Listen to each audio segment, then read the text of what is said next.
आपका वीडियो कक्षा में स्वागत है। आज एक्सरसाइज 1.2 के क्वेश्चन नंबर 1, 2 और 3 को हल करेंगे। तो सबसे पहले पहला क्वेश्चन लेते हैं। निम्नलिखित संख्याओं के अभाज्य गुणनखंडों निम्नलिखित संख्याओं को अभाज्य गुणनखंडों के गुणनफल के रूप में व्यक्त कीजिए। संख्याएं दी हैं, इनके गुणनखंड करने हैं अभाज्य गुणनखंडों के रूप में। तो सबसे पहले अभाज्य संख्याएं देखते हैं किसको कहते हैं।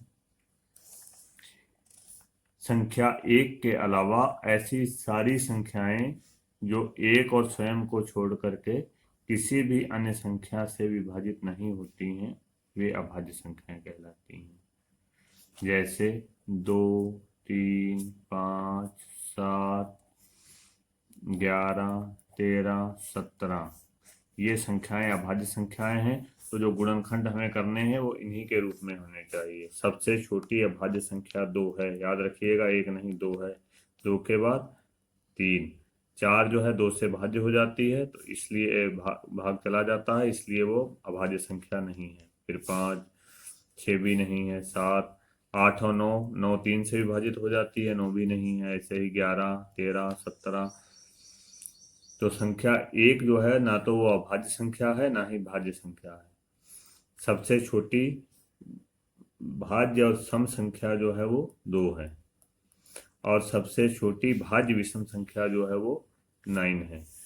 तो हमको जो गुणनखंड करने हैं वो इसी में से करने हैं, 2, 3, 5, 7। तो पहला क्वेश्चन लेते हैं, 140 के करने हैं। तो जिसके अंत में 0 हो वो 2 से भी भाज्य हो जाता है, 5 से भी हो जाता है। तो इसको 2 से इसमें भाग किया, 2 सत्ते 14, 2 0 0। फिर 2 से चला जाएगा, जब 0 है तो 2 से जाएगा ही जाएगा। तो 2 का 70 में भाग देंगे तो 35 आ जाएगा।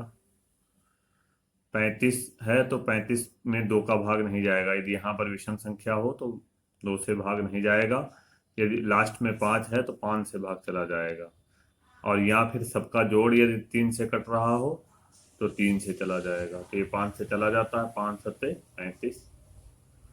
और अब यहाँ पर 7 का 7 में भाग दिया, 1 आ गया। जब तक 1 नहीं आएगा तब तक करते रहना है। तो अभाज्य गुणनखंड हो गए 2 गुणे 2 गुणे 5 गुणे 7।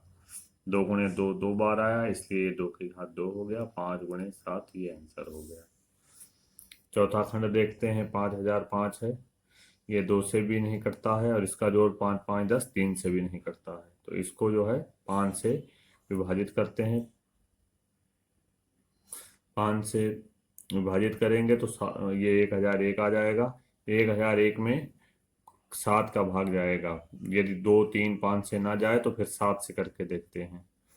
143, और 143 में 11 का भाग जाएगा। फिर 13 आ जाएगा, 13 में भी इसी का भाग जाएगा। तो यह अभाज्य गुणनखंड हो जाएंगे 5 गुणे 7 गुणे 11 गुणे 13। तो जो भी गुणनखंड बनाने हैं वो इन संख्याओं को नोट कर लीजिए। 2, 3, 5, 7, 11, 13, 17 इन्हीं में से बनाने हैं। इसके अलावा कोई और संख्या से उसको भाग नहीं देना है। अब क्वेश्चन नंबर 2 देखते हैं। ये युग्म 2 संख्याएं दी हुई हैं, और इनके मासा महत्तम समापवर्तक और लासा लघुत्तम समापवर्तक ज्ञात करने हैं, तथा इनकी जांच करनी है कि ये दोनों संख्याओं का गुणनफल जो है जो दी हुई है ये महत्तम और लघुत्तम के बराबर है कि नहीं है। महत्तम को इंग्लिश में HCF, लघुत्तम को इंग्लिश में LCM कहते हैं। तो ये पहला क्वेश्चन है। 2 संख्याएं दी हैं 26 और 91। तो इनके मासा और लासा ज्ञात करने के लिए पहले इनके अभाज्य गुणनफल ज्ञात करते हैं। तो जैसे पहले क्वेश्चन में क्या था वैसे ही ये 26 का ज्ञात करेंगे। 2 से भाग देंगे तो 13 आ जाएगा।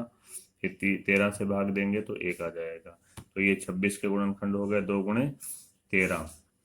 ऐसे ही 91 में 2 का भाग नहीं जाएगा, 3 का, 5 का, 7 का नहीं जाएगा, 5 का नहीं जाएगा। अब 7 से देंगे तो ये 13 बार जाएगा। फिर 13 से भाग दिया तो 1 बार गया। तो 91 के गुणनखंड हो गए 7 गुणे 13।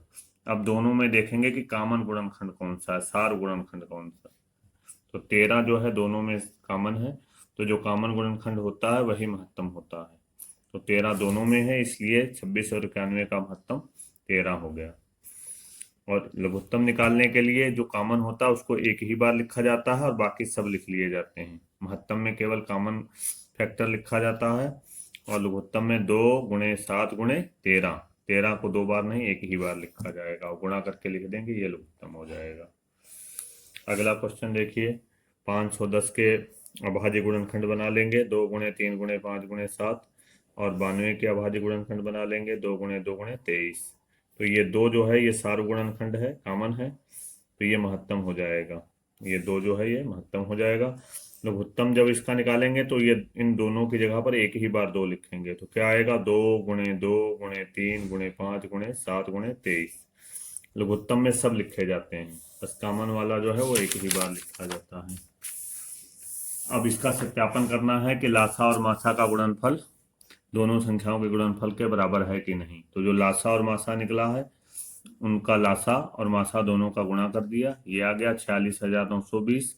और जो दोनों संख्याएं दी थी 510 और 92 उनका गुणनफल किया, वो भी आया 46,920। इसका अर्थ ये हुआ कि दोनों संख्याओं का गुणनफल लासा और मासा के बराबर है।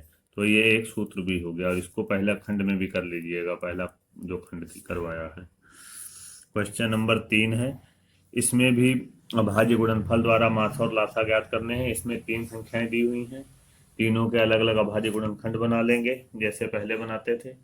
फिर इसमें देखेंगे कॉमन गुणनखंड कौन सा है। तो ये देखिए, ये 3 जो है ये कॉमन गुणनखंड है, तो ये सार गुणनफल है 3, तो इनका मासा या HCF जो है वो 3 हो जाएगा। और लासा में इस 3 को एक ही बार लिखेंगे तीनों की जगह पर और बाकी सारे लिख लेंगे 2 × 2 × 3 × 5 × 7। तो इन सब का गुणा कर देंगे 420 आ जाएगा। ऐसे ही तीसरे का दूसरा खंड देखते हैं। 17 के कोई गुणनखंड नहीं होते हैं, कोई 23 के भी कोई गुणनखंड नहीं होते हैं, 29 के भी नहीं होते हैं, इनमें कोई भी एकनिष्ठ गुणनखंड नहीं है। तो गुणनखंड नहीं होते हैं इसलिए इनका मासा 1 है और लासा निकालने के लिए जिनका मासा 1 हो उनके लासा निकालने के लिए सबका गुणा कर देते हैं। तो ये आ गया 11,339। तो इनको आप बस लगाइए आराम से, अभाज्य संख्याएं समझ लीजिए क्या है और उनसे गुणनखंड कीजिए और इनको जो है अपनी कॉपी पर नोट कर लीजिए।